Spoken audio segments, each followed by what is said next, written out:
What the fuck is up, world? Biyali Tlaltik back.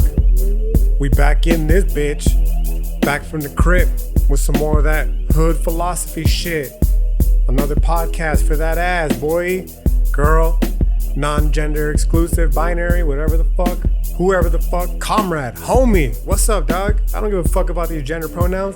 Homie. That's how Gina Carano could have avoided all this bullshit by using gender inclusive pronouns like fucking homie, comrade, etc. and so on and so forth is all I'm talking about. And I'm gonna be doing the same because honestly, you're all my homies, dog. I don't give a fuck. Gay, straight, trans, woman, fucking color of skin, ethnicity, religious preference, political preference. I don't give a fuck. None of that shit matters to me, dog. If you're down with hood philosophy, you're down with me, which makes you my homie. So what's good, homie? It's back. We're back. Another podcast for that ass. Like I said, yeah. Let's just get into it, dog. Got a lot of shit to talk about. So why the fuck beat around the bush before, we actually do, of course, the quick formalities. If you haven't already, follow your boy, OG_IceNice13 on the gram. Something along the same lines on other social media sites, including YouTube and soon enough, Patreon, where those of you who, want to help your boy continue to escape the fucking traps of the hood can eventually come to support me and all the projects that I'm going to be forthcoming with in the future. The podcast itself will forever be free, homie. Hood philosophy is for the people. I would never charge a single fucking penny off of this podcast, right? But of course, given the capitalistic forces, the material forces at play, inevitably, I do hope to try to monetize a little bit of the shit that I'm doing with hood philosophy, just so I can continue to get by, to quote the Talib Kweli song, right? So yeah, speaking of just getting by, this is actually going to be a tale of two podcasts of sort, okay? Because I'm going to start off talking about some shit in the beginning, and then I'm just going to pull a complete fucking 180 and take it back off into the other direction, right? And the other direction being everything that it is that I've been leading up for this entire year. As I've mentioned plenty of times, right? The podcast is going to trace the tension between modernism and postmodernism as where we stand here today, right? Obviously centering around the bucko, Jordan Peterson, if you will, to an extent, not just because of him as a person, but him as a figurehead for a larger, issue, and that is the modernist fucking push of history, right?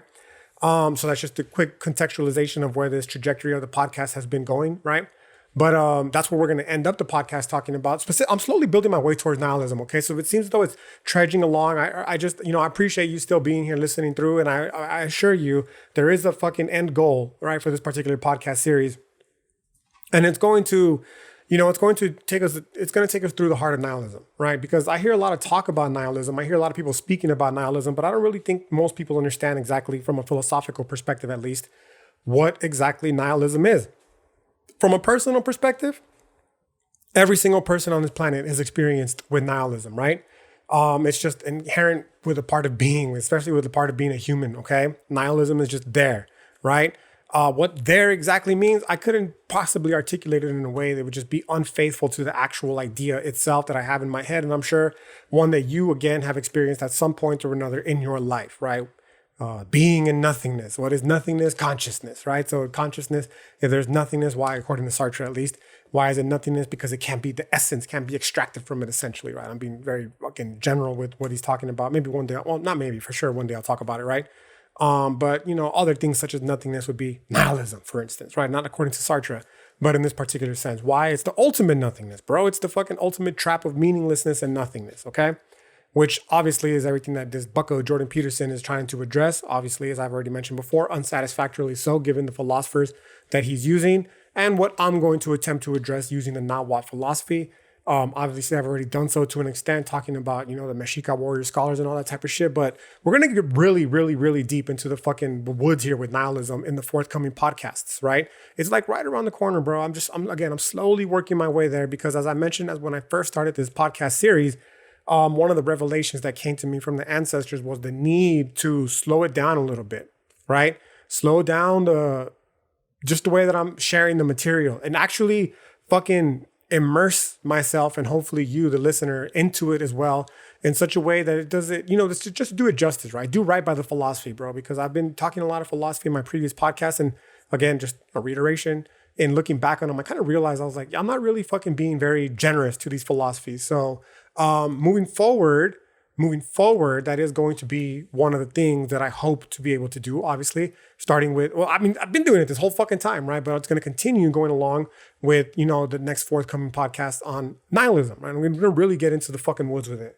In fact, I'm going to take it from a perspective that isn't generally discussed much, in my personal opinion, for those of you who are interested in, you know, you want to perhaps read along with me, a little book club, if you will, little El Grito podcast book club. What the fuck just came out of my mouth? Book club, okay? The name of the book that I'm currently reading in preparation for this, one of them at least, is Metaphysical Horror by, I'm going to completely butcher his name, but again, in the interest of fairness, he'd probably butcher him. I'm assuming it's a he, actually. Very fucking cisgender chauvinistic piece of shit of me to assume so on this, the day after fucking Women's International Day. What an asshole myself, right? But I don't know anything about the author other than he's a fucking, the homie, right? The homie, to stick true with the fucking roots of this podcast. He's a very good writer, very good philosopher, right? Leszek Kolakowski. I don't know the first name. Leszek, right? So I'm going to say Leszek, kind of like Zizek, right? And then Kolakowski. And the name of the book of itself is Metaphysical Horror. And basically what this metaphysical horror is tracing is the lack of epistemological certainty that I have discussed at plenty of fucking points throughout the history of this podcast, right? The metaphysical horror, of course, that inevitably arises is that of skepticism. It's a fucking serious problem, especially that which I align myself with, the radical skepticism, because like the Nawat fucking told us tens of thousands of years ago, dog, in the absence of an absolute fixed truth, there is no certainty on this planet. And without the certainty, there is no reason to believe anything, hence the skepticism part. You know what I'm saying? The European Greek version is going to have a little variation to that, but it's going to ultimately arrive to the same conclusion. And that is, of course, the problem of nihilism, which I guess is a good segue to the first part of the podcast, which again, going to do a complete 180 from as, well, I guess, you know, now that I think about it, man, the more that I think about it, the more it's actually intertwined with the podcast. Okay. I've been talking how this fucking podcast does center around Jordan Peterson, dog, right? And I'm not, again, just doing it. I'm not clout chasing. It's just, as a philosopher, he's entered into the realm, and, you know, I have no choice but to address the fucking many shortcomings that I personally feel and many others that he's, you know, clumsily stumbled through on his way, right?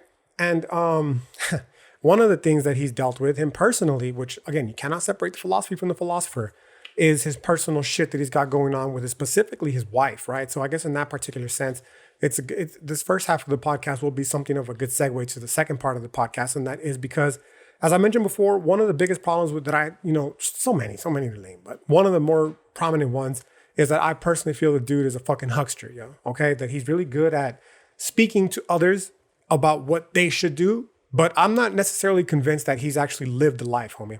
And again, this is, you know, he quotes Kierkegaard, but this is one thing that Kierkegaard fucking bashed on like heavily. It's one thing that he quotes Nietzsche, and it's one thing that Nietzsche bashes on heavily. And that is the fucking arrogance and the pomp of people to sit down and philosophize without first standing up to live, basically. You know what I'm saying? And when it comes to the Jordan Peterson character, as I mentioned before in a previous podcast, like way back in the original days of the podcast, he himself faced a dragon, okay? And although he's great at doling out advice at how people should deal with their own personal dragons, I personally found that through the, you know, diagnosis of his wife with cancer, that he himself didn't necessarily deal with the real dragon. The real dragon, of course, here is death, the death of not only you inevitably, me inevitably, but that of a loved one, right? And it's the potential death that was threatened by cancer of his loved one that I believe is what triggered fucking Jordan Peterson to, you know, basically get addicted to fucking narcotics, dog, okay? Now, the reason I bring that up is because obviously at the risk of not airing out my fucking family business, because it is exactly that, the point that I'm trying to make here with this first half of the podcast is that your boy is kind of going through something along a similar vein, okay? And it actually kind of explains a little bit of why, you know, I don't know why I felt guilty. I shouldn't feel guilty. Like, it is what it is, dog. You own your shit, and I'm going to own my shit. The shit that I'm going to own is that, yeah, dog, I have been depressed as fuck lately. And I've mentioned it before on the previous couple of podcasts, right? As well as for those of you who do follow me on the gram, OG_IceNice13 for those of you who don't, right? Like I just wasn't feeling it, dog. I just been fucking out of it, okay? Maybe you even noticed potentially, you know, that I hadn't even been as active as usual, okay? And the reason is because there's shit going on in my life outside of the podcast, right? My own personal life. That's just occupied the entirety of my fucking, it's consumed me, bro. I'm consumed by this, okay? In a way that is, I don't know, man. Some people would say unhealthy. I personally would say healthy because there's no need. Do you want this love of mine? The darkness helps us all to shine. Red Hot Chili Peppers, and me personally, I'm talking about it through terms of shadow work, right? Like, yeah, I guess it's unhealthy to dwell on it if you're not fucking necessarily used to or comfortable with exploring the deeper, darker regions of our shadow. You know what I'm saying? But I would say dealing with healthily if you're doing so, if you're fucking immersed in this world, if you're consumed by this fucking darkness, if you will, in a way that hopefully, I can only say hopefully because, you know, it's very hard to be authentic with oneself when we're experiencing these very fucking just detrimental, devastating emotions, right? You don't know when you're being honest with yourself, when you're fucking faking the funk, whatever the case might be, right? So I like to believe that me being consumed with it is me personally engaging with all the fucking deep-seated issues that, you know, come along with having to potentially confront the inevitable death of all life on Earth, okay? Whether it be in fucking however X amount billions of years, whether it be today, it doesn't matter. Like, it's inevitable. Like, to quote a great Typo Negative song, everything dies, right? So because of that, I know I myself have personally just been consumed with it, with just the potentiality of it all, right? And one of the things that I was tripping on actually is my initial reaction. And my initial reaction, which is understandable, don't get me twisted, it's an understandable reaction. So if you yourself have experiences, you know, when you're confronted with terrible news, I'm not trying to cast shade on you, right? I'm saying it is a fucking personal, it is a perfectly reasonable response. And that is anger, like just fucking anger, bro. Like me personally, I'm a very angry person to begin with. I've worked tremendously to try to overcome these anger issues that I have, right? A lot of the anger that I had, of course, stemming rather from past traumas, from childhood trauma, you know what I mean? So I've worked a lot through the anger in order to try to overcome the traumas, right? But they're still there, bro. Like I'm still a hot-blooded person, you know what I'm saying? And that was my music that I was listening to earlier, a little Iron Maiden to get the fucking blood flowing for the podcast, right? And so the anger initially came from like, why, right? Like, why the fuck of all things, you know what I mean? And then it's funny because my initial response to this, and this is the part that really started to fuck with me and really started to kick in this podcast like in a different direction from where it initially started, was why was that my first response? Like, why was the fucking feeling of why my first response? And if we're going to be fucking even more honest, dog, what really caught me for a loop was the why God is that my fucking first response, right? Which made me completely fucking burst out into laughter, a little bit of joy and the fucking heartbreak and sorrow, right? Knowing that despite my openly fucking hostile views towards Christianity, despite my open denunciation of Christianity and fucking the Western Christian God, it was fucking hilarious to me that my first response was, why God, right? Like, it just goes to show like how deeply this conditioning and programming goes, you know what I'm saying? And then I started to trip out on it a little bit more. I started to trip out on it. It's just fucking flowing the words there. I apologize, right? I started to trip out on it a little bit more because I kind of, when I realized how silly it was for me to be doing that, to be, you know, like fucking angry at the Christian God as someone who's a fucking, you know, a non-Christian person, like, why would I be angry at the Christian God? I got fucking nothing to do with my life. You know what I'm saying? A little part of me felt for like, not even a split second, for a very long time, lonely, right?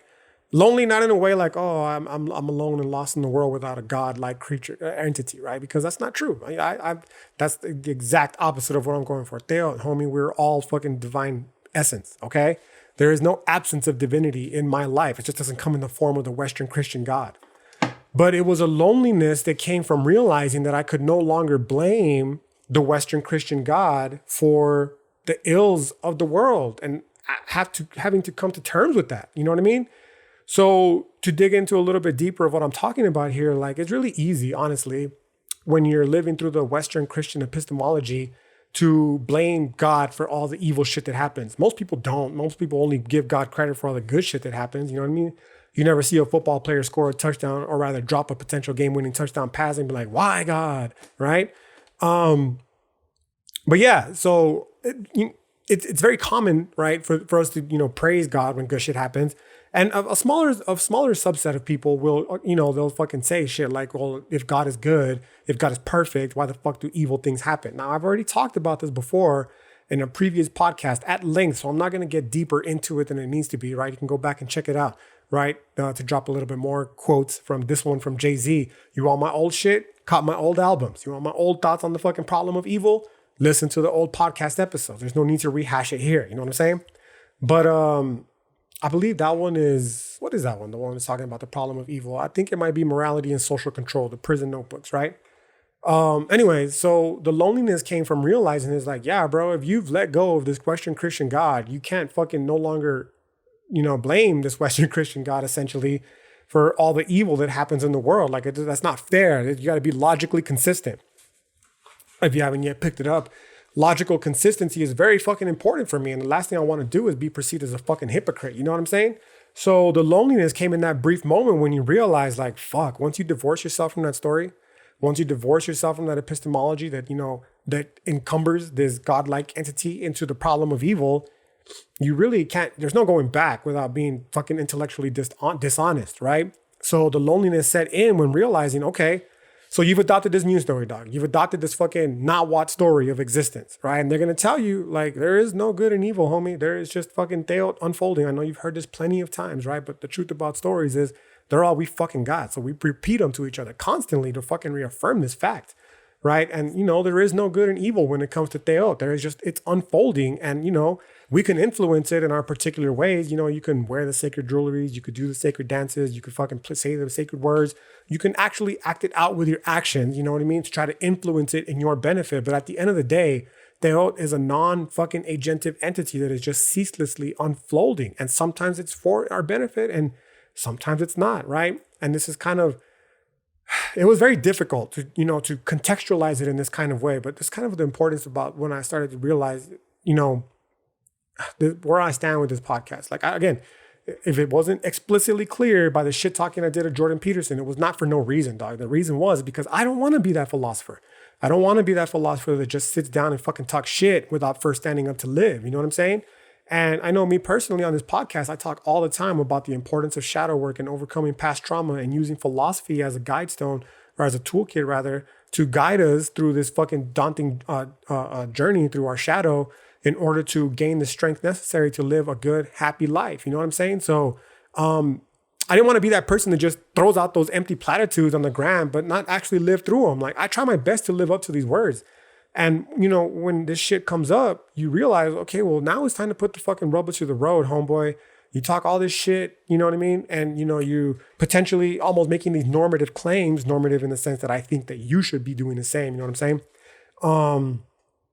I say potentially because I'm not trying to become across normative. I'm just throwing my truth out there. And if it resonates with you, dope. If it doesn't, fucking move along, dog. There's plenty out there for you to resonate with, right? But in this particular sense, then the point is that in trying to fucking, you just gotta be logically consistent, dog. So you gotta come to terms with the fact that sometimes shit is gonna happen. It's gonna be dope in your favor, in your benefit. And sometimes it's not. And the first thing that you do is not rush to fucking lament like, why God type shit. You know what I mean? You have to fucking own the bad shit that happens just as fucking vigorously as the good shit that happens. Because at the end of the day, it's just one essence, right? It's no good or evil. It's just, dog, it's all one thing, okay? So when it comes to in terms of like, the potential loss of a loved one, for instance, you come to realize that in the Western Christian world, it's very easy to get angry at the God and be like, yo, what the fuck, dude? Like, how? Like, why? There's so much evil in the world that's occurring. And this is what this only compounds to it. You could be doing so much to stop the evil. And it seems like you're only adding to it type shit. You know what I mean? But once you indigenize, essentially, once you decolonize, once you start repeating and telling yourself a new story about reality, that option is no longer on the table, which means then that we're basically left with no other option than to fucking own our shit. And that's where the real, I guess, a lot of the depression starts to come through. And that I've been experiencing, at least for the past couple of weeks already, is starting to realize like, yeah, dog, you can't just, it's sad as fuck. You know what I mean? The loss of any person, especially a loved one, especially a good person, dog, that shit fucking hurts. But like, what are we going to do? We're just going to curl up into a fetal position and fucking wallow around in our own self-pity. It's such a tempting offer. It's so tempting to want to just do that. I've been living that life, dog. Like, honestly, I didn't not post on the gram, for instance, or not drop a new video or drop a new podcast because I have so much shit going on right now. I did it because I just couldn't fucking get out of bed, basically. You know what I mean? But just as the time continues to go by, you're like, well, how am I going to seriously, you can't live an entire life like this. Unfortunately, I'm not trying to sound cold and callous, but it is what it is. I realize like, siempre para adelante, homie. That's something my grandpa always told us, okay? Always moving forward, right? And to just curl up into this fetal position and not do nothing about it because shit just didn't go our way is unfortunately not an option. It's going to be difficult. It's going to be fucking daunting at some times. Like the grief, like, you know, there's still hope, fingers crossed, right? But the grief, just knowing and thinking, projecting into the future it comes so dramatically at times that it seems impossible to fucking continue moving forward, right? But it's through those moments where the strength that we have gained through this philosophical journey that we're undertaking, through the shadow work that we've done, right? Through the future, just the strength that we're going to encounter through having to deal with that kind of shit is, you know, we keep moving forward. We keep marching along. And honestly, this is the part of the podcast series where inevitably, like I'm telling you now, dog, we are going to do a defense of Jordan Peterson. I'm going to do a defense of Jordan Peterson because you just have to. Like, you, as a philosopher, you have to be fucking versed in the opinion of the position of your opposition, dog. This was the fucking biggest mistake that Jordan Peterson made, and it was fucking humiliatingly exposed in that Zizek debate. Like, you don't know fuck all of what he's talking about. That motherfucker don't know shit about literally the philosophy that he's talking about. Neo-Marxist fucking postmodern bullshit. That's not a thing. Whatever the fuck that the neo-Marxist postmodernism, whatever the fuck he calls it. I didn't do the research for it today, right?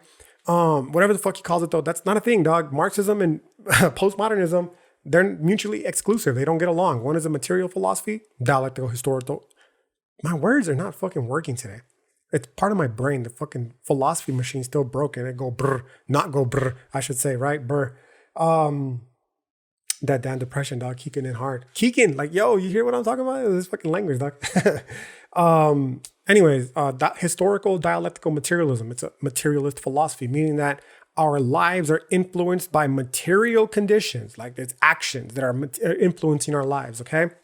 Whereas the postmodernists are going to say, no, our lives are controlled by institutional forces like the government, like identity, and so on, right? So those two, they don't mesh. They don't even fucking vibe with one another, dog. So his biggest mistake was to fucking go out there completely just philosophically ignorant, right? And I'm not going to do that, right? So part of that obviously entails that I'm going to have to do a deep dive on Jordan Peterson, which honestly, as terrible as I make it sound, dog, is not really that bad, okay? In fact, even long before Jordan Peterson came along, a lot of the shit that he talks about, I honestly agree with. I'm just going to tell you now, like in the interest of full fucking disclosure. Not because of him. Again, there's this cult of personality bullshit. We got to divorce ourselves from that shit. He's not the person that introduced these ideas. These ideas have existed long before Jordan Peterson. He's just a fucking talking head, bro. He's a little muppet that's repeating them now in fucking our time, right? But a lot of those ideas I fucking vibe with heavy, dog. And honestly, you'll be surprised how many of them you probably vibe with too. Especially if you take a fucking indigenous narrative, bro. One that doesn't view itself in terms of annihilation and fucking victimry, dog. Victimhood, okay? And I'm just going to throw it out there now because, you know, just some more forward looking into the future podcast. These fucking bitch ass fake woke social justice warriors that on one hand fucking, claim indigenization, but then on the other hand fashion themselves as victims. You're walking contradictions, okay? You don't make any sense because if you're going to indigenize, that means you're going to take on a fucking indigenous worldview. And an indigenous worldview in many instances is not one of victimhood. It's not one of fucking nihility, dog. It's one of fucking survivance. For those of you who can't, who are listening only in audio, I'm holding up a book right now. It's a collection by one of my favorite indigenous scholars. His name is Gerald Villaseñor, and he's the one that introduced in the notion into academia of survivance. And basically, I'm going to do a podcast on it as part of the podcast series that I'm doing right now, right? Inevitably, it's going to come. But what survivance is talking about is that even in the face of the fucking cataclysmic effect of indigenous Holocaust, we keep moving, dog. We keep moving, right? We own our shit and we keep moving. We don't allow ourselves to be fashioned into victims. We don't fucking wallow in the pit of despair and fucking fall into the hole of nihilism. We just fucking keep it moving, yo. Just to further tie it in with the beginning of this podcast, because I'm now slowly starting to make my way to the original intention of the podcast, right? And that honestly is a lot of what Jordan Peterson is talking about. What is he saying? Like, sort yourself out, get yourself in order, own your shit, bro. Handle your fucking scandal, right? Now, where this is gonna differ is somehow, like everything else in America, this Jordan Peterson cat has become politicized, right? To which I personally will simply say, dog, for me, this philosophy is not about left, right, or center, dog. Especially especially when it comes to us Chicano peoples, right? To us Chicana peoples, okay? And the reason being is because we're not even part of the political fucking spectrum, yo. We're not taken into account from the political spectrum. We never have been, and we never will be. Not in this current form at least, okay? We are not fucking left. We are not right. We are not center. We are from the fucking bottom, bitch, okay? And we're coming up, dog. So this whole politicization of these ideas, it's not even our shit. Like, no, dude, there's fucking, I don't give a fuck what the left wing has to say about Jordan Peterson. I don't give a fuck what the right wing has to say about Jordan Peterson. Like, because again, it's not Jordan Peterson. He's the politicized figure. It's the ideas that he's advancing that I give a fuck about as a philosopher, okay? So obviously as a philosopher, you have to be fucking versed with the ideas of the person that you're going to be fucking critiquing. And, you know, so inevitably that implies that this podcast journey is going to take us through the fucking woods of Jordan Peterson, right? Now, before we get there, the whole point about today's podcast is going to be, I kind of left it off. When I was like editing the podcast, my previous one, I kind of thought to myself, I kind of left this off feeling like if I never drop another podcast and God forbid something were to happen, right? And I were to just never podcast again, I could see how people would listen to that last one and be like, yo, fuck this all right prick, right? Because I kind of, for the interest of brevity of time, I kind of cut it short, okay? In order to, you know, I was just going to say, fuck it. Like, I'll just talk about the next point on the previous forthcoming podcast, right? And I left it off just basically fucking bashing the left, right? Which, fine, fuck them. Because like I said, we're not part of that anyways, okay? So I can see how I would give the impression that because of that I'm some right-wing fucking nut job. But come on, dog. Come on, yo. Like, for those of you who are listening only, I'm fucking rubbing my skin.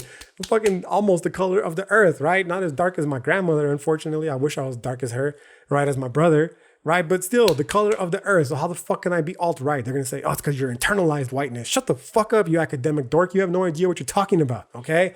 Don't give white people complete credit for fucking conservatism, because conservatism runs the gamut of all ethnicities, right? You say you want to decolonize, take back fucking ideas and take ownership for ideas that exist throughout the broad spectrum of humanity. That's not to say that I myself am a conservative, because again, we don't exist on this framework of left, right, or center that we have come to define conservatism with here in America. We as a Chicanx people, you know what I'm saying? So no, I'm not fucking conservative because I'm from the bottom, bitch. Like, whatever the fuck it is, this idea of survivance that is very common, by the way, in the Mexican community, right? This idea of, you know, these very ideas that have been associated, perhaps unfairly, with right-wing conservatism in America. Like, no, you got to, again, that's cult of personality bullshit, and we got to divorce ourselves from that. So, and going back to the previous podcast, and the point is that this particular one is, it's going to be talking shit about the fucking right-wing conservatism, okay? That is defined as here in the United States of America. And the reason being is because, as the name implies, they do nothing more than conserve the status quo. And the status quo is exactly what's gotta go, to drop a little bit of fucking freestyle for you all, right? It's gotta go for the sake of fucking indigenization and moving beyond the current fucking picadillo, if you will, that we find ourselves in here in this tension between modernism and postmodernism, right? America has to answer for its crimes, bro. It's just a matter of time. It just has to. You cannot move forward. You can't sit here and talk about, listen to this podcast and be like, yeah, I buy what this motherfucker's saying. Like, I got to heal my past trauma in order so that I can move forward to a better future. And then turn around and say, no, America's just fine the way it is. Like, nah, dog. America, as collectively, as a country, but especially the white European settlers, right, and their descendants, y'all got to deal with some fucking past trauma, dog. So that's the tension between modernism and postmodernism. And as long as these conservative folks are insisting, like Jordan Peterson, on conserving the status quo that is the fucking direct cause for this historical trauma, we're never going to move past this tension. It's pretty funny, actually, now that I think about it, the bullshit that just emerged with the fucking quote unquote royal family, those fucking creepy lizard fucks, right? Complaining about the color, the potential color of their skin of their baby, despite the fact that those inbreds all look like little fucking reptiles, okay? And the reason here being is because I was honestly I wasn't surprised that fucking the crown is racist. It's the crown that's responsible for this fucking settler colonial country. Of course they're racist, right? Of course they fucking endorse genocide. Like that they're fucking crazy lizard people. They're cold-hearted bastards, okay? What I was more surprised with is how many fucking people in America specifically but also around the world still fucking think that monarchies are a thing. Like, they should be a thing, rather. Okay, like, who gives a fuck about these quote unquote royal people? They ain't shit, dog. They bleed the same color blood that we do. There's nothing special about, well, I was gonna say there's nothing special about them, but I'm pretty sure I'm not a lizard person, dog. I'm not so sure about the fucking royal family. Okay, the Queen Elizabeth, I'm fucking very, very suspect about her. You know what I'm saying? Oh God, the more shit I talk on this stupid ass podcast, the more I can see why fucking people would assume that I am something of an alt-right conspiracy theory nut job. Yo, they're just jokes, dog. Chill the fuck out. I'm just talking shit. Yes, a lot of truth is said in jest, but I'm just trying to fucking entertain, dog. I'm trying to get these fucking ideas off my brain. More freestyles that have been driving me insane. Even more freestyles, right? So yeah, just fucking relax, dog. Everyone needs to take it down a notch. Okay, they need the fucking left-wing people, the blue anon people, if you will. Now, the biggest beef then with this fucking conservatism is when it comes to philosophy, and this is where we'll start to introduce a little bit of the metaphysical horror, because again, this is the crown jewel, if you will. This is the foundation at its core of where Jordan Peterson rests on. Okay, and it is in the patently false belief of the supremacy of philosophy, specifically the supremacy of Greek philosophy in terms of the collective human experience, right? Because it's this philosophy, obviously, as I've talked about before in previous podcasts, that lays the foundation for modernism, you know, through the United States of America, through imperialism, through manifest destiny, through fucking West African slavery, through indigenous Holocaust, and so on, okay? It's the philosophy of the transcendent, or rather the absolute idealists, specifically that of fucking dickface Hegel, okay, that influences these beliefs, that shapes and forms these beliefs, that gives people the intellectual fucking tools necessary to commit the actions that will inevitably lead to where we are today, right? So if you're going to address the modernism, right, you got to address the root of the philosophy. And is that, you know, this Western philosophy has prided itself for centuries, and it's asserted itself and its legitimacy, by the way, like philosophy asserted its own legitimacy, right? And it asserted itself and its own legitimacy at that, okay? By answering these questions inherited from, you know, the ancient Greeks, basically. So the Greeks, basically, they start their own little version of philosophy, and they give themselves credit and dominion and domain over the rest of philosophy. Like, fuck off with that colonizing bullshit, okay? Anyways, it's off that colonizing bullshit, this misguided belief that the fucking Greeks are somehow the originators and the sole dominion of philosophy upon which Jordan Peterson's fucking faulty, shaky ass ideas rest upon, okay? Which is fucking hilarious because philosophy itself, it's not even founded. It's not founded, dog. This is the root of metaphysical and epistemic, to an extent, horror, is that philosophy likes to talk all this shit, but realistically, philosophy ain't solved shit. Like, philosophy hasn't solved any of the grand questions in life.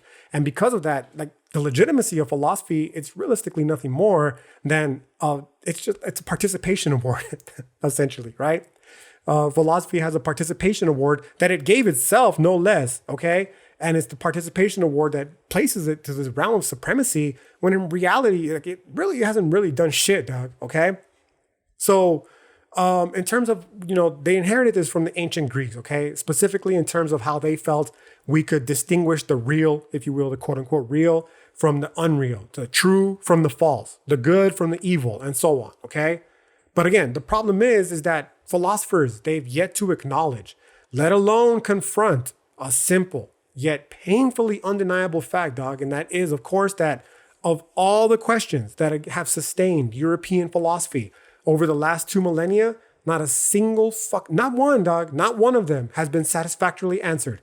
No question to the fucking hard problem of no answer rather to the hard problem of consciousness. No answer to the existence of God or the lack thereof. No answer to the fucking problem of morality, namely, why should I fucking even be moral in the first place?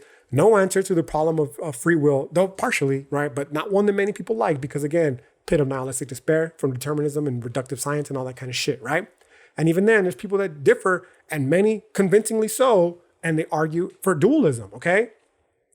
So what this tells us then is that, in fact, the problem of philosophy has only been further exacerbated to the point now where it's just as possible to be a nominalist, if you will, and an anti-nominalist, for instance, okay? So a nominalist is a person who believes that the essence of quote unquote stuff is comprised in the language that we use to articulate, right? Or even more simply, that our language shapes reality, okay?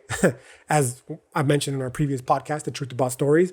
Or you can not believe this, right? And you can both be equally true. You can believe in the problem of, you can believe that we have free will, and you could believe that we don't have free will. And both positions could be fucking equally true. You can believe in, the existence of God or the lack thereof, the reasons to be moral or the lack thereof. You can believe in fucking, free will and determinism, or, and both camps could potentially be correct, which tells us nothing more, right? The same is true, by the way, with our views on essences, with our views on good and evil, with our belief in God again, right? And all this is telling us, simply put, is that since not one has been satisfactorily answered, the enterprise that we've been using to try to do so, it's fucking bankrupt, yo. Okay? And, what this introduces to us then is the potentiality that philosophy in and of itself may very well be self-defeating, bro. Okay? Now, again, what I mean by this is that we pride ourselves as philosophers as being these fucking arbiters of truth. But it may very well be that we're anything but that, okay?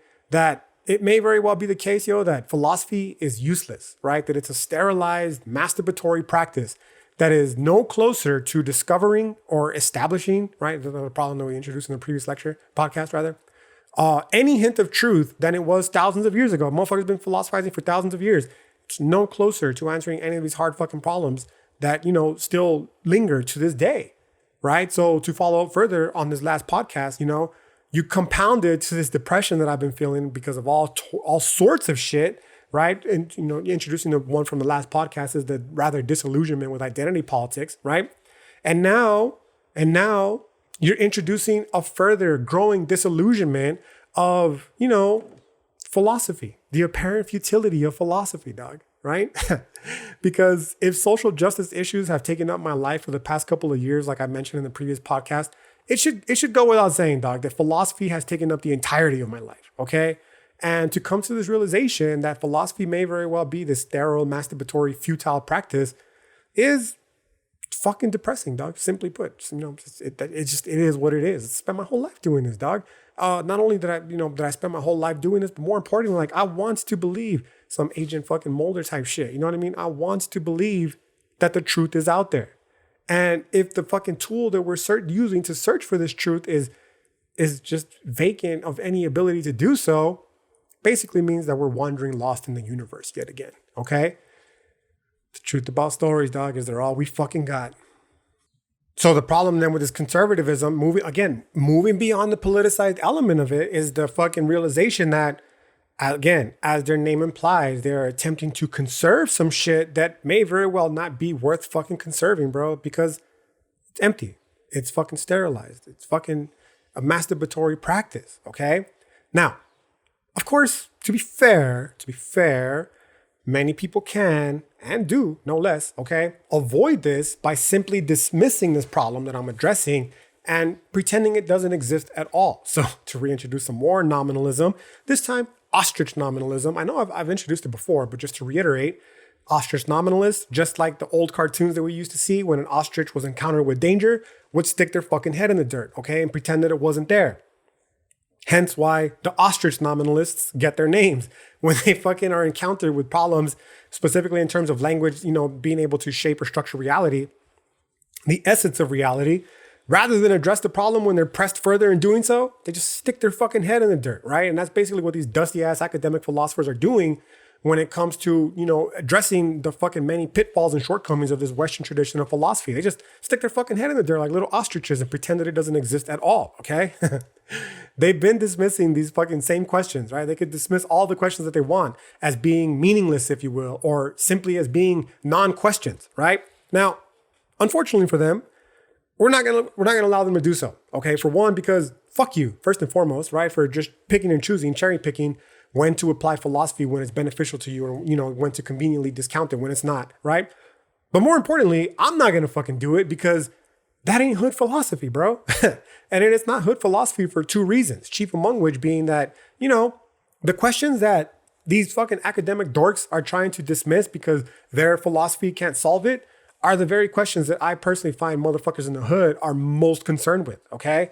We're talking about the existence of God, the fucking problem of free will. We're talking about, how to get fucking drugs out the hood, yo, like all types of shit, okay? And secondly, this unwillingness to address these issues, again, it's systematic thinking, bro. And obviously, as I mentioned before in the previous podcast, it's not my stilo, homie, right? Systematic thinking is not my fucking cup of tea, okay? Now, confronting this possibility that philosophy might be a fucking useless, sterile practice is fucking painful as fuck, dog, right? As I've mentioned in the previous story of the chapter, right? Chapter of the story, right? As I mentioned just a couple seconds ago, even earlier with this chapter, right? But honestly, as painful as it is, and this is circling back, tying it in, trying to make the transition from the beginning, now the middle of the podcast to, the ending inevitably, right? Coming up in a couple minutes, is that it's preferable to own this shit, right? It's preferable to own the possibility that philosophy might very well be, at least the Western tradition, okay, a sterile masturbatory practice, okay, than to live in a comforting delusion at the end of it, okay? Because I should say, at the end of it all, there's truly no difference, if you will, between escaping reality by shooting heroin daily, by getting addicted to benzos like Dr. Jordan B. Peterson, okay? And pretending that deeply problematic issues in philosophy aren't issues at all. Why? How are they both the same? It's simple. They both offer us a comforting reprieve that, while it may induce a sense of happiness, it's ultimately not real fucking happiness. It's false happiness, dog. This is the argument of false happiness, again, that I introduced. I'm pretty sure it's in the fucking Prison Notebooks podcast, but go listen to all of them and find out on your own, right? That's a shameless plug for my own fucking podcast, right? Again, you can fucking ignore the problems, the shortcomings of philosophy all you want. It's not going to make it go away. You can pretend they don't exist. It's not going to go away. You can ignore your fear of fucking death of you, your loved ones, of all life on earth. It's not going to stop it from coming, right? And that's the problem here with this fucking problem of happiness, essentially. False happiness. Like, it might induce a sense of happiness because you're no longer forcing, you're no longer confronting it, but it's not real happiness, dog. The real happiness comes from owning that shit, right? And fucking seeing potentially your way out of it, right? Now, of course, it's very difficult for many people to do. That's why Dr. Peterson is just fucking, he's the prime example of how difficult it is to do, okay?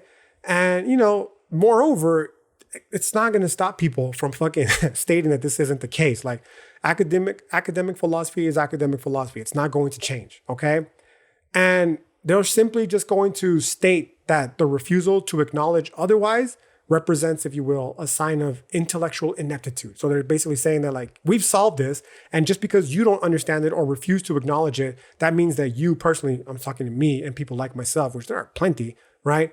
We're somehow intellectually inept. We have some sort of ineptitude intellectually, right? Which obviously it's fine. Like, I know my intellectual value, so snarky comments, fucking little petty ass comments from weak bitches like that, it doesn't faze me, dog, okay? And obviously, I'll just simply respond by saying that refusing to acknowledge the potential self-defeating nature of philosophy is itself a sign of emotional ineptitude on their behalf, right? We'll just trade little petty jabs back and forth and never really get anywhere, because essentially that's what philosophy is. Because, as I mentioned before, minus any epistemic and metaphysical foundation, it's just a masturbatory exercise. So that's realistically what it boils down to, okay? Now, the good news is, as I mentioned before, I won't be alone in this, dog. I know it sounds like I might be the only hood philosopher at the moment. I'm not. I mean, I grant the honorary title to many fucking philosophers, like Nietzsche, for instance, right? And another one, I would say, well, maybe not. It's like a carried away, right? I hold my hood philosophy very dearly. But I know that a lot of the philosophy that informs hood philosophy, I'm not alone in fucking, I'm not alone in holding, okay? And, thankfully, I'm not alone in this, because I'd be fucking lying to you if I didn't say that sometimes it does get a little fucking, it gets a little lonely, if you will, being the only motherfucker talking all this shit about things that are very fucking well established. You know what I'm saying? I'm not saying that I need the fucking assurance of other people. I'm just saying that it does help continue the fucking, I do it regardless, right? But it helps ease the potential brunt of any criticism that comes along with being that person that's fucking sticking their neck out and be like, this is fucking stupid, this is why, type shit. You know what I mean? And one of those folks was probably one of the more powerful philosophers of all time in the Western tradition, and that is a gentleman by the name of Wittgenstein, okay? His words, they come in response to another great problem in philosophy, right? And that is of relativism. Again, just slowly tying the fucking loose ends between Jordan Peterson, modernism, postmodernism, etc. And one of the biggest problems with fucking postmodernism that people criticize is its apparent condoning of relativism, right? Which obviously this is not unique to fucking just postmodernism. This is a whole problem in fucking philosophy. This dates back, if you want to just follow the fucking Greek tradition, to Plato when he's beefing with the fucking their name always fucking escapes me. The sophists, dog. Right? Because that was the sophists' biggest critique against fucking Plato. They're stating like, you say that there's only one truth, but is there really? Right? Because I can show you fucking different, I can argue in favor of multiple different truths right now. And I can do so just as convincingly as you are for the one absolute truth that you're advancing, right? So obviously relativism is not something that's limited to just fucking postmodernism, okay? It's an enormous topic, relativism is, that merits its entire own podcast, right? But for the sake of this particular podcast, just to try to fucking expedite the process, it's understood as affirming, right, relativism, the rules that one's own culture and language permit them to make claims that can be deemed true if, essentially, the end result is positive, right? So they're going to say a culture can say something is true if what they're saying is true yields a net positive result in the end. And that's basically relativism in a nutshell, right? And so the key word here is going to be essentially, right?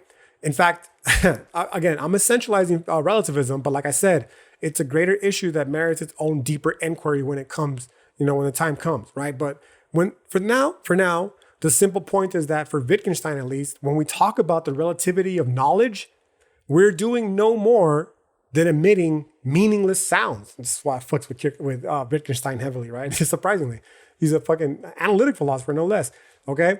But me personally, I fucks with him heavy. And it's because of this. He's stating like, yo, you're making all these words with your fucking face, even me right now, okay? And there's really no reason to fucking believe that what we're saying is true. At best, what I might be doing and what you might be doing, what Jordan Peterson is doing for sure, is we're making sounds, okay, essentially, that other people have been primed to believe represent truth. And when those sounds are made and they're processed via our auditory senses, they fucking stimulate a fucking response that has us feeling, right? The intuitive truth buzz that man, my words are not working. The intuitive truth buzz that Descartes talks about, like, I feel this to be intuitively true. Like, no, motherfucker, it's triggering a pre-established bias that you were fucking brainwashed with when you were a child, and because it has you feeling some type of way, you falsely believe that that's the truth, but it's not. It's just these meaningless noises that are fucking reverberating with what you have come to believe is the true that differ radically from that of countless other people around the world. Okay. So what Wittgenstein is telling us then is that we're not saying anything true or false when we're making these philosophical claims, okay? Now, the one exception that he is going to grant us, this fucking Wittgensteinian character, is that he's going to say that even though the words that I'm uttering and even though the words that I'm hearing may not have any cognitive value, as in philosophical, okay, in terms of the truth, quote unquote, they do have a therapeutic value, okay? So this is kind of like what Jordan Peterson is doing. It's an echo chamber. This is essentially what an echo chamber is. He's speaking to a bunch of disenfranchised young men, most of them who are white, okay? And they're mistaking the therapeutic value of his words with actual cognitive value. They're assuming that because these words are soothing and make me feel good, that they must fucking, be true.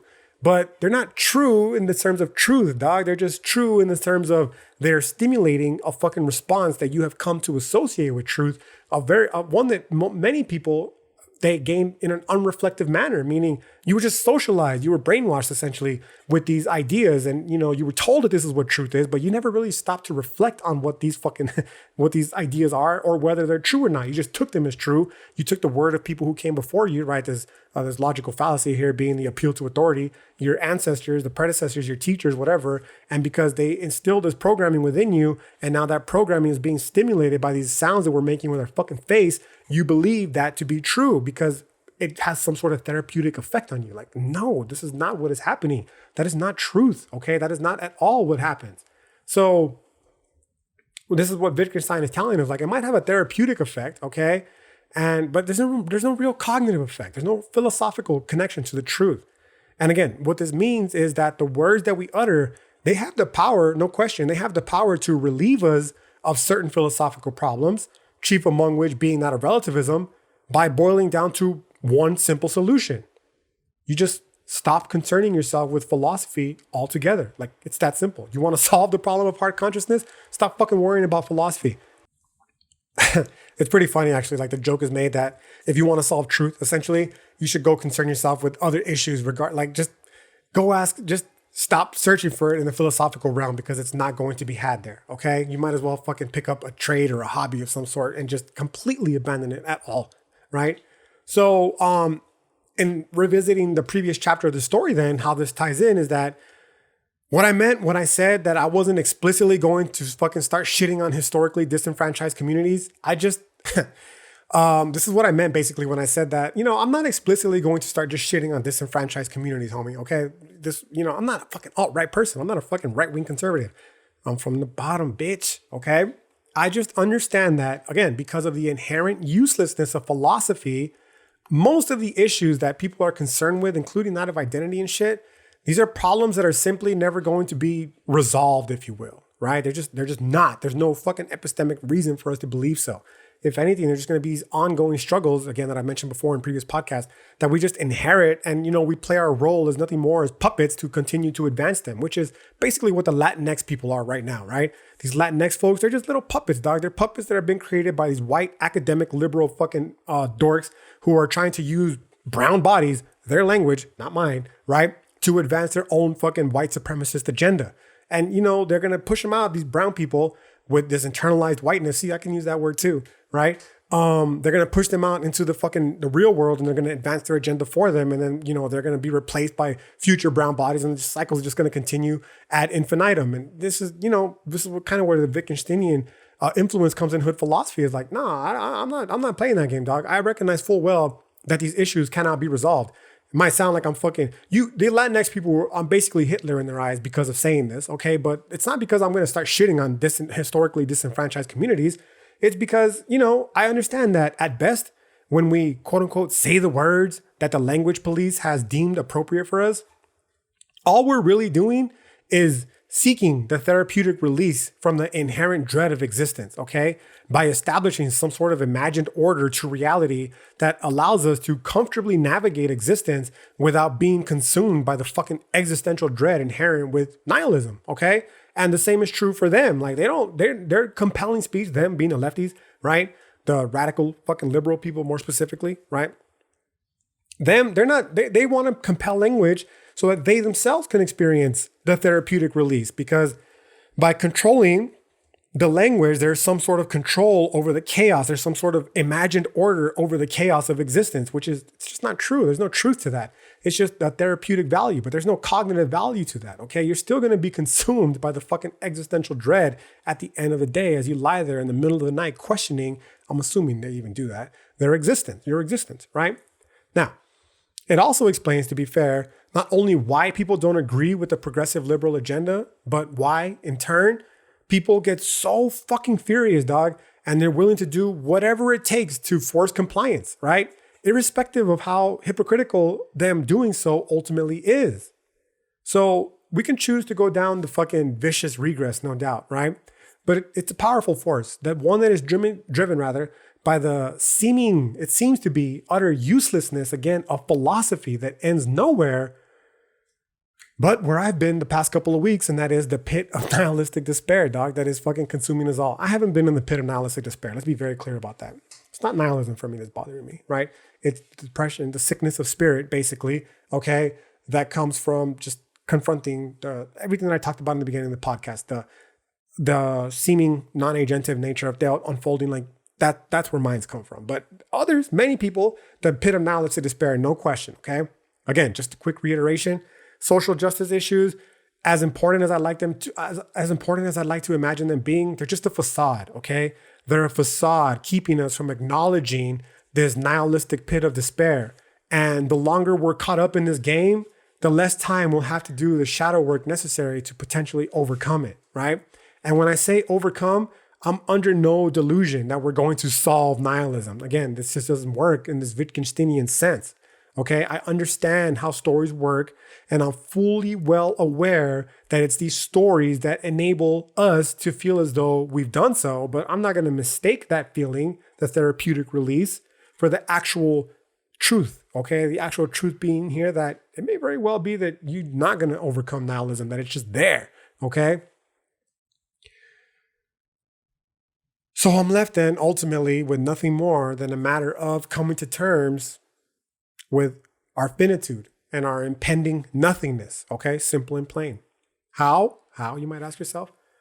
Through the oft-repeated ways I've mentioned before in this podcast, and that is utilizing philosophy as a means, again, of engaging the shadow work necessary to come to terms with one's place in this reality and, of course, our inevitable demise.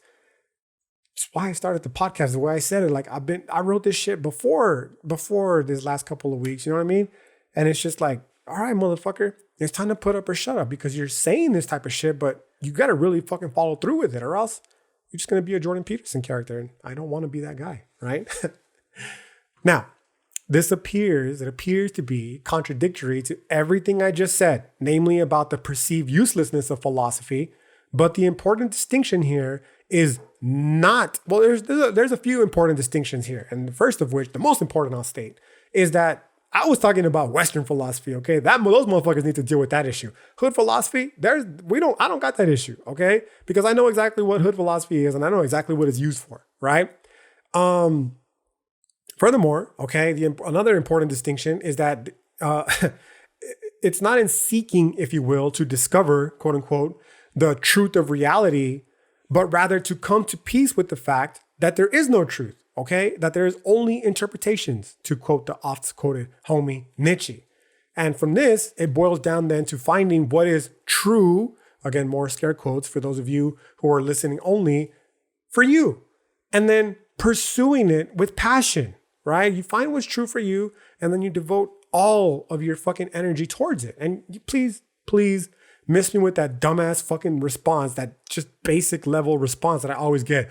Well, what if murdering is my truth? Shut the fuck up with that bullshit, because I've already explained countless times that there's levels to this shit, homie. And the physical expression of this is the most basic, primal, animalistic level that philosophers who are worth their weight, like Nietzsche, fucking scoff at. They look down upon. They say, no, dog, like get the fuck over, get out of here with that bullshit, okay?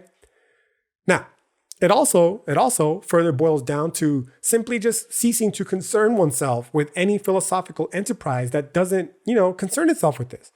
And that's basically what his Wittgensteinian character did, right? So in short, basically, he dropped some of the hottest philosophy of the 20th century, quit philosophizing entirely because of it. Then he came back and dropped even hotter philosophy by completely dismissing everything he wrote before that by, basically by telling us to abandon philosophy altogether, okay? Now, there's mad beef as to why he did this, right? Okay, and whether he was even correct in insisting as much. But for me, again, personally, it always boils down to the ancient problem of philosophy that it simply cannot shake itself from, and that is epistemic skepticism, bro. Fucking metaphysical horror. This is the root of metaphysical horror, okay? It's been known that any epistemology, right? And when I mean epistemology specifically, I'm telling you, like any attempt to establish this universal criteria of validity for our beliefs, okay? This is an epistemology. Any attempt to do this, it's going to always lead us down either an infinite regress or a vicious circle, or perhaps even this invincible, paradox of self-reference. This is what postmodernism, that's the biggest problem with postmodernism, the invincible paradox of self-reference. Because in order to be true, it has to continuously refer to itself as truth. But the problem is where is the truth then? What is grounding this truth? It's just free floating out there, which would lead many to believe it simply doesn't exist, okay? So the worst part is that this statement itself, ironically, okay, feeds into all of the above, because by saying that nothing can be known, I'm positing that we know that nothing can be known. And that's the vicious circle, right? That shows us that if nothing can be known, then we can't really know that nothing can't be known, right? So why are you saying that nothing can be known if you just said nothing can be known? Because if nothing can be known, then how do you know nothing can be known? Oh, it's maddening, homie. It's maddening, okay? And yet, despite all these fucking flaws that I just mentioned, for whatever fucking reason, this is the system that the Western world seems so hard up on preserving. And this is only half the process, dog, okay? And this is where the shit appears to be intuitively true, where philosophy just begins, right? I'm not talking shit of Jordan Peterson for the sake of just talking shit. I'm talking shit about Jordan Peterson because it's in these feelings of uncomfortability where philosophy actually starts to happen. That's where we center philosophy and where the actual fucking rubber meets the road, where the actions can begin to take place. Because philosophy is not a passive journey. It's not just you sitting there as an empty vessel fucking inheriting all the fucking actions, thoughts, and ideas of people that came before you. No, it's you actively. This is the low riding element of philosophy for those that do follow on the gram, right? And see Chicano philosophy professor low riding through Turtle Island. This is the low riding part, right?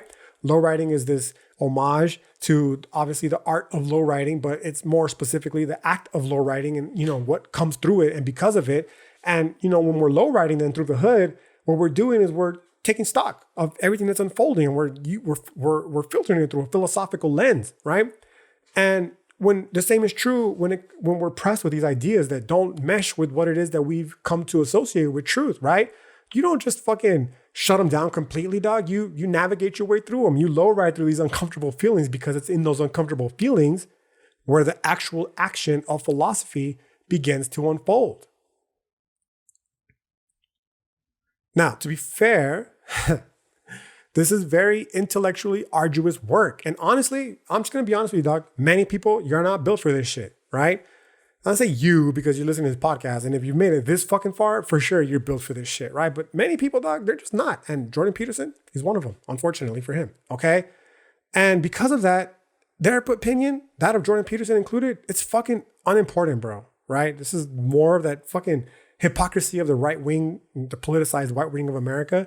Because honestly, bro, that might hurt your feelings, but motherfuck your feelings, okay? When Michael Jordan is talking shop, I don't give a fuck what anyone else has to say about basketball that isn't at his level, right? Which is very few people. And the same is true when it comes to ideas. Like, I don't give a fuck what Jordan Peterson has to say. He's not a philosopher. None of what he says most of what he says is philosophically unfounded. So why the fuck should I concern myself with his ideas when there's actual philosophers out there that dunk all over his ass on a daily, okay? And yet other people have taken to this man as scripture, which is fucking hilarious because their opinions and their ideas are irrelevant too. Like, if we're just being fucking honest, dog. I'm speaking here from a philosophical perspective. They're fucking noobs, bro. Their opinion is not relevant, okay? But unfortunately, we've been brainwashed, fortunately or unfortunately, whatever you decide, to believe otherwise because of this bullshit notions of fucking everyone's equal, right? Now, notice, I'm not saying equality is bad. This is more of where this fucking assault, this critique of being a right-wing fucking adjacent, maybe even less, right, conservative fucking nut job will come into play. They'll say, well, you don't think people are equal? In terms of like having equal rights, yeah, but this is more Jordan Peterson talk here. But again, it's not just him, dog. It's not just him. Don't give this fucking asshole all the credit for an idea that exists entirely independent of him. It's not an equality of outcome. It's an equality of potential, but come on, dog. Like, be real with yourself, yo. I'm never going to slam dunk a basketball. And I'm never absolutely going to play in the NBA. It's just not in the cards for me. And I'm okay with that. Okay, I've accepted that fact. The same is true when it comes to this fucking ideas. Like, yo, some people are just dumb as fuck. And y'all got to be okay with just being dumb as fuck, right? You can try to get better. I can try to learn how to dunk. Still not going to fucking play in the NBA. You can try to get smarter. You're still not going to be able to dunk on fucking Zizek. It's just not going to happen, okay? But we've been brainwashed. We've been brainwashed to believe you got to protect people's feelings. Like, no, everyone's fucking equal. Like, bullshit, dog. It's not true, okay? Now, when it comes to the idea, for some reason, it's ideas.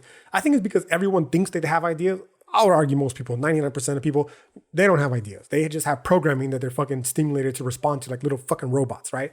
We'll get to that portion of the podcast series inevitably. But for now, what is happening is that, obviously there are intellectual fucking equivalents to Michael Jordan, bro. Zizek being just the one that comes straight to mind because of the way he dunked all over fucking Jordan Peterson, right? And the opinions of Zizek, they're just not on the same fucking level of Jordan Peterson alone. Obviously, Zizek, way the fuck up here. Jordan Peterson, in terms of philosophy, not even on the fucking radar. And Jordan Peterson, honestly, is above most people, most of his fans for sure. You know what I'm saying? So, like, if you want to play the hierarchy game, why the fuck are we concerning yourself? Why are we concerning ourselves with your opinions? Okay.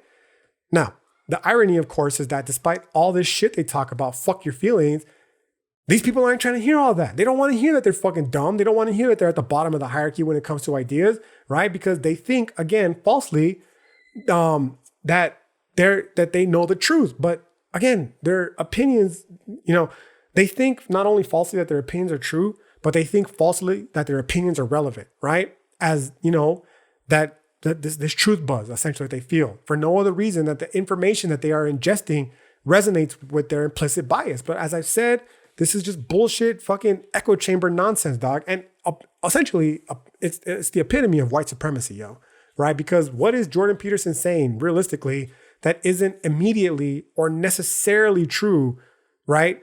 Or what I'm trying to say is like, I'm asking you basically, for the Jordan Peterson fans, to give me something that you think he's saying that isn't immediately or necessarily true, okay? Because it triggers your biases, right? Because again, this is literally the definition of a confirmation bias. Just because of the words that he's saying, they might have a therapeutic value, doesn't make them true. And to assume otherwise without questioning them, right? And acknowledging his possibility, to refuse to acknowledge this, let alone to move beyond it by engaging in it with, critically by the act of philosophizing, right? It's a sign of weakness, bro. It's a sign of philosophical weakness. It's a sign of spiritual weakness. It's a sign of attitudinal weakness. And perhaps most importantly, in this particular sense, it's a sign of mental weakness, straight up, right? It's this very vulgar and very ugly form, this very brutish nature that Nietzsche talks about when he speaks about power, because ultimately that's what it boils down to. With the fucking deficiency and the strength of intellectual ideas and mental ideas, these motherfuckers have reverted to only one thing to establish the dominance of their claim, and that is physical power, dog. Physical power in the forms of colonialism, genocide, slavery, imperialism, right? All of which have served as nothing more than the fucking force necessary to keep these shitty fucking ideas alive, right? So ultimately then, and this is the beginning of the conclusion. I'm gonna cut this one short too, because by the looks of it, I'm already at about the hour-long length, and I don't want to needlessly, I'm way past the hour-long length at this point, right? And I don't want to needlessly be taking up more time than I have to, because I recognize your time is precious, and I want to keep as much of your attention for this story as possible. So I'll end it simply being with, this is the fucking problem with the conservatives that we have in this country. I've just laid out to you bare all the reasons why the fucking ideas you're upholding are patently false. And we cannot move past them until you fucking acknowledge this, and recognize that you're upholding just some broken shit for no other reason that you're a conservative and you quote unquote conserve. Now I got a fucking list of shit talking to counterbalance all the shit talking I did about the lefty liberals in the previous podcast. But in the interest of brevity of time, I'm gonna go ahead and reserve that shit talking for the next episode, where we pick up on our next chapter of the story. But until then, I hope you all have a great rest of your day, or whenever it is that you're hearing this, and I'll peep you next time. Until then, peace.